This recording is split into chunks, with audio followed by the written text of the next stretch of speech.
Hi friends, இன்றைக்கி நம்ம நெத்திலி கருவாட்டு குழம்பு எப்படி வைக்கலான்னு பார்க்கலாங்க.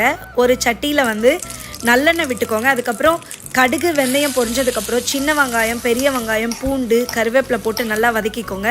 இதோட முருங்கைக்காய், குட்டி குட்டி கத்திரிக்காய் ஒரு 4-5, தக்காளி, உருளைக்கிழங்கு போட்டு நல்லா வதக்கிக்கோங்க. அதுக்கப்புறம் வீட்டு குழம்பு மிளகாத்தூள், மஞ்சப்பொடி, உப்பு தேவையான அளவு சேர்த்து பச்சை வாசனை போகிற அளவுக்கு நல்லா வதக்கிட்டு தண்ணி ஊற்றி ஒரு 5 நிமிஷம் கொதிக்க வைங்க. அப்போ தாங்க உருளைக்கிழங்கு முருங்காயெல்லாம் வேகும். அதுக்கப்புறம் சின்ன லெமன் சைஸ் புளி எடுத்துகிட்டு அதையும் கரைச்சி நல்லா இல்லை ஆட் பண்ணி ஒரு 10 நிமிஷம் குழம்பு நல்லா கொதிக்க விடுங்க.